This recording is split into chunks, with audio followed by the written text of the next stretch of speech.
تو سر ہم خود ہی ڈیفینسو ہیں، ہم خود چپٹ کھانا چاہتے ہیں، ہم مار کھانا چاہتے ہیں، ہم جوتے کھانا چاہتے ہیں، تو پھر دنیا تو انڈیا تو باز نہیں آئے گا، تو وہاں سے دہشت گردوں کی حکومت ہے، نریندر مودی جیسے فیشسٹ وہاں پہ بیٹھے ہوئے ہیں۔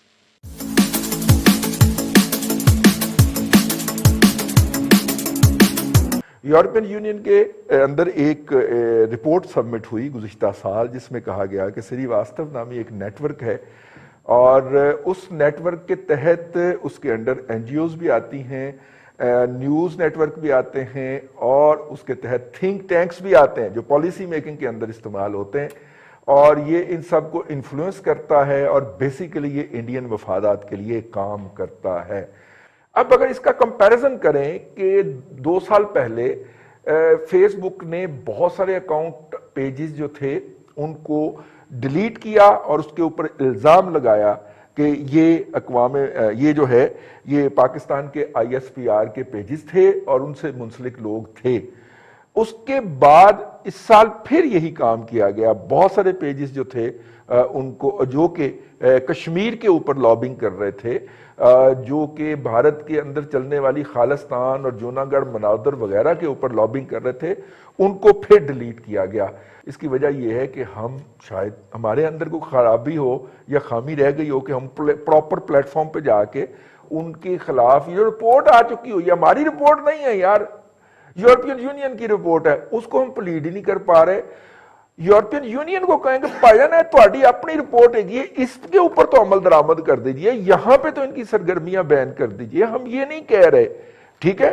اور نہ کوئی ہمارا وہاں پہ کوئی ایسا گروپ ہے جو یہ کہے، ہمارا جو کوئی اگر گروپ ہے بھی تو اسے نواز شریف کے گھر کے باہر مظاہرہ کرنے سے فرصت نہیں ہے۔ یہ اے این آئی جو ہے یہ کتنی کا مؤثر ہے، یہ ہمارے پروڈیوسر صاحب آپ کو دکھائیں گے، یہ کتنی کا مؤثر ہے کہ جب بھارت نے مقبوضہ کشمیر ہضم کیا ہے تو اسلام آباد پاکستان کا کیپٹل، اس کے کیپٹل کے اندر ہر کھمبے کے ساتھ جو بات لگی تھی وہ ڈسپلے ہوا تھا، وہ ہینگر جو ہوتا ہے، وہ بینر، چھوٹا بینر ڈسپلے ہوا تھا، وہ بینر جو تھا وہ اے این آئی کی نیوز کے اوپر تھا، اور وہ کیا تھی کہ آپ سے یہ کشمیر تو ہم نے ہضم کیا ہے، اب آزاد کشمیر اور یہ بھی لیں گے، اور جناب مہا بھارت اور یہ وہ سارا کچھ جو تھا۔ اب وہ دیکھیے وہ اے این آئی کہاں تک انفلٹریٹ ہے، اور اے این آئی کا جو ہیڈ ہے وہ پچھلی 5 بھارتی حکومتوں میں سے 4 کا ترجمان رہا ہے، تو اس سے آپ اندازہ کر لیں کہ کون کس لیول سے اس کی سرپرستی کر رہا ہے۔ یہ میرا خیال ہے کہ کلبھوشن یادو سے کوئی بڑا کام ہے۔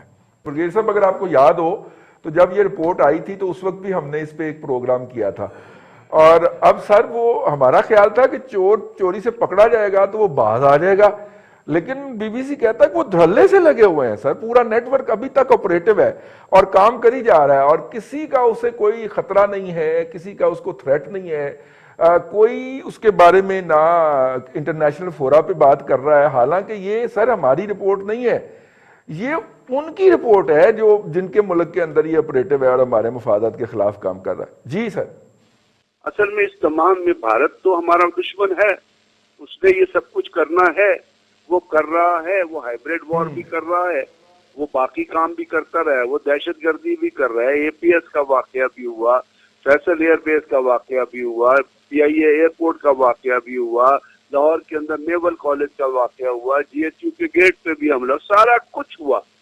سب سے پہلی بات جو سب سے بڑے شکوے کی بات بنتی ہے تو وجہ اس کی کہ کون کون لوگ ہمارے ایوان اقتدار میں رہے، ہم نے کبھی بھارت کا نام نہیں لیا، کہ ہم اسے پوچھتے تھے یا ہم اس کو ناراض نہیں کرنا چاہتے تھے، یا وہ ہمارا مائی باپ تھا، یا اس کی دی ہوئی گندم اور اس کی دی ہوئی چینی ہم کھاتے تھے، کہ ہم نے کبھی بھارت کا نام نہیں لیا۔ ہمارے ہاں میں even I go back to general Musharraf کے زمانے میں بھی یہ بہت سارے دہشت گردی کے اٹیک ہوئے، ہم نے سر دشمن کا نام نہیں لیا، ہم نے انڈیا کا نام لینا سمجھا شاید ہمارا وضو ٹوٹ جائے گا۔ تو جب آپ دشمن کو نہیں پہچانے، جب آپ دشمن کا نام ہی نہیں لے رہے، جب آپ دشمن کو پوائنٹ آؤٹ ہی نہیں کر رہے، تو پھر شکوہ آپ کس سے جا کے کریں گے؟ پھر تو آپ جا کے انڈیا سے شکوہ نہیں کر سکتے۔ یورپین یونین کا تو آپ کو شکر گزار ہونا چاہیے کہ انہوں نے کوئی چیزیں یہاں پہ آپ کو اشتارا کر کے بتائی ہیں۔ آپ نے کلبھوشن یادو کا نام نہیں لیا، آپ نے اس کے لیے وکیل تک نہیں کیا، کیا ہپوکریسی ہے رشید صاحب، ہم کس جاہلوں کی اور کس فریبیت کی دنیا میں رہ رہے ہیں. ہم اپنے ہی لوگوں سے جھوٹ بول کے اپنے ہی لوگوں کو مروا رہے ہیں. تو سر ہم خود ہی ڈیفینسو ہیں, ہم خود چپٹ کھانا چاہتے ہیں, ہم مار کھانا چاہتے ہیں, ہم جوتے کھانا چاہتے ہیں. تو پھر دنیا تو انڈیا تو باز نہیں آئے گا, تو وہاں سے دہشت گردوں کی حکومت ہے. نریندر مودی جیسے فیشسٹ وہاں پہ بیٹھے ہوئے ہیں. نہیں مسعود صاحب, 15 سال سے یہ کام ہو رہا ہے, کم از کم 15 سال سے, ہو سکتا ہے اس سے پہلے بھی شروع ہوا ہو. اور پاکستان میں کشمیر کا نام لینے والے کوئی بھی شخص کا, حافظ سعید صاحب کا اشر دیکھیں کیا کیا جاتا ہے, مطلب ایک پوری کیمپین لانچ کر دی جاتی ہے نا اس کے لیے. اور ANI جیسی ایجنسی جو ہے, اگر اس کے خبر جو ہے وہ اسلام آباد میں لگنے والے ہینگرز کے اوپر ڈسپلے ہوتی ہے, تو اس کا تو مطلب ہے کہ وہ ہمارے اندر بھی گھس گئے ہوئے ہیں. سر مسئلہ یہ ہے کہ آپ کی نہ ویب سائٹس کم ہیں, آپ کی فیس بک والے چیزیں اڑا دیتے ہیں, آپ کے ہم اپنا فیس دیکھیں. رضی ہمارا فیس کس طرح ٹھیک ہوگا؟ کیا میں نے یا آپ نے یہ کبھی نہیں کہا؟ میں تو 2012 سے ٹی وی پہ بیٹھ کے یہ کہتا ہوں ان کی لابیز مضبوط ہیں اقوام متحدہ میں, سب کو پتہ ہے. بٹی جہاں چیختا رہتا ہے UK میں ان کی لابیز مضبوط, میں کہتا ہوں ان کی یہاں بھی پاکستان میں بھی لابیز مضبوط ہے. نہیں مسعود, اگر پکڑ سکتا ہو تو آج ہی پکڑ کے سرے بازار ان کا سر قلم کر دے جو ملک دشمن عناصر ہے. یہ ہماری ایجنسیوں کو, یہ ہماری حکومتوں کو, یہ ہمارے نواز شریفوں کو, یہ ہمارے عمران خانوں کو, یہ ہماری بے نظیروں کو پہلے کر دینا چاہیے تھا. کیوں نہیں کیا؟ آپ اس کے مقابلے میں اس لیے نہیں آتے کہ آپ کہتے ہیں کوئی بزنس نہ چھوٹ جائے, کوئی گاڑی نہ چھوٹ جائے. اور کیا کرنی ہے گاڑیاں, کیا کرنے ہیں بزنس, کیا کرنی ہے وہ LOC؟ آپ کی ان سے جنگ ہے اور آپ جنگی بنیں گے تو وہ آپ کو تسلیم کریں گے. اگر پاکستانی جنگی, اب یہ ہائیبرڈ جنگ ہو یا یہ بلینڈڈ جنگ ہو یا یہ اکنامیکل جنگ ہو, ہر وار میں آپ نے میدان سجانا ہے. نہیں سجانا تو ایسے پروگرام کرتے رہیں رضی, کیا فرق پڑتا ہے؟ جی بالکل ٹھیک ہے.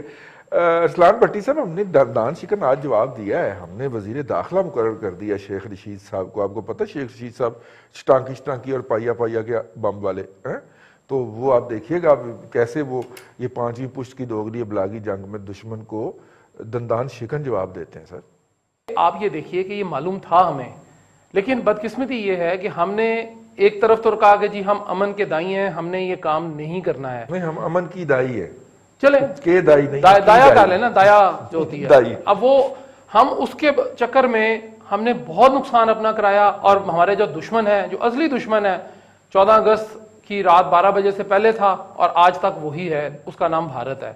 اس نے یہ کہا کہ جی یہ تو بولتے نہیں ہیں, ان کو اور مارو. ہم دبتے چلے گئے, ہم نے نام نہیں لیا, ہم نے کچھ نہیں کیا. وہ ہمارے صبر کو ہماری بزدلی سمجھ بیٹھا. حالانکہ ایسا نہیں ہے, ہم سارا جواب دے سکتے ہیں, آج بھی دے سکتے ہیں, ماضی میں بھی دیا, لیکن ہمارے جو مفادات ہیں نا جی, اس کے اندر پھر ہم آ کے گھٹ جاتے ہیں. ہم اس میں کیا ہوتا ہے جی, کیا مفادات ہیں ہمارے؟ بھائی صاحب ہمارے دیکھیں کاروباری, میں بتاتا ہوں جی, ہمارے کاروباری مفادات ہیں, ہمارے معاشی مفادات ہیں, اور ہمارے معاشیات مفادات بھی ہیں. کیا 47 میں انہوں نے جو کچھ مسلمانوں کے ساتھ کیا, ہم نے تب بھی کافی صبر کیا. انہوں نے جس طرح گاجر مولی کی طرح ہمارے بہن بھائیوں کو, ہمارے بزرگوں کو شہید کیا, وہ ہمارے لیے سبق کافی نہیں ہے. 71 میں انہوں نے کیا. کشمیر کے اوپر انہوں نے اپنا جتنے بھی آرٹیکل تھے, آپ نے کیا کر لیا؟ آپ نے تو جمعے والے دن کھڑے ہونا تھا رضی صاحب میرے سمیت.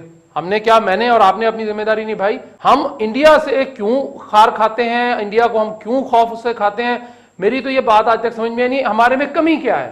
ہم صرف چھوٹا ملک ہے, اس سے یہ کمی ہے, آیوڈین کی کمی, ٹھیک ہے. اس کے ساتھ ہماری کیا, ان سے ہمارے پاس کیا ٹیلنٹ نہیں ہے؟ یہ جو 5th جنریشن وار آپ کہہ رہے ہیں نا رئیس صاحب, ہم ان سے بہتر لڑ سکتے ہیں.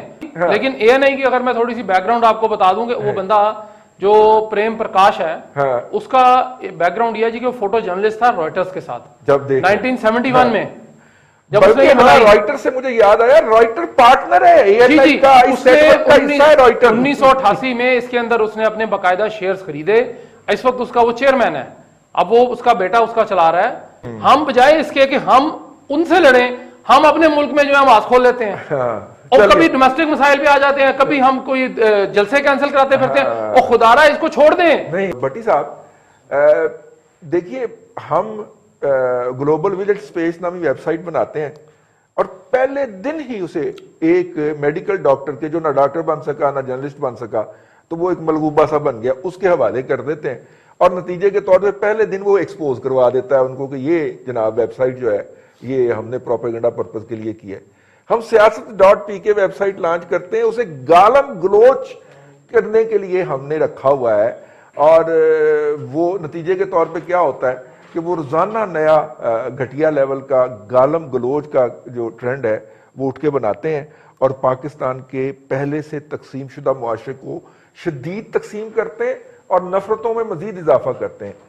ہمارے جو انگلش اخبارات ہیں وہ یو کے تک، وہ اقوام متحدہ تک، وہ امریکہ تک، وہ باقی کنٹریز تک، اس طرح ہمارا کوئی چند ایک ہوگا آپ دے دیں گے، آپ بڑے صحافی ہیں بات کر دیں گے، کون سا ہمارا اخبار ہے انگلش جو انڈیا میں بڑا پڑھا جائے؟ تو اس لیے ہماری حکومتوں کو یہ ہم بڑے سنے جاتے ہیں، گالیوں کی مقدار سے پتہ چلتا ہے ہم بہت سنے جاتے ہیں بھٹی صاحب۔ اگر یہی کام جس طرح بریگیڈیئر صاحب نے کہا کہ اگر یہ کام وہاں پہ انڈیا میں ہوا ہوتا، آپ کے کسی چھوٹے سے چینل نے کیا ہوتا یا چھوٹے سے اخبار میں خبر چھپی ہوتی، انڈیا کے تمام چینلز نے ماں بہن ایک کر دینی تھی اس دن سب کی، انہوں نے نہیں تھا چھوڑنا۔ ہم نے کیا کیا کہ ہم نے غالباً 2 یا 3 چینل، ہمارے سمیت 3 چینل بنتے ہیں جنہوں نے یہ کام کیا۔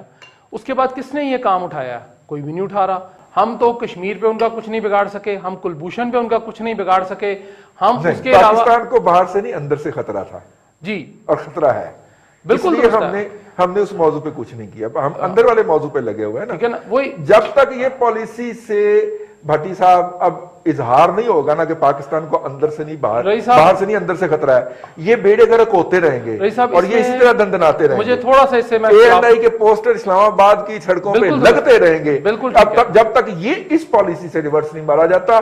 یہ رپورٹ اس بات کی متقاضی ہے، پاکستان کو اندر سے نہ خطرہ تھا نہ ہے نہ ہوگا، پاکستان کو باہر سے خطرہ۔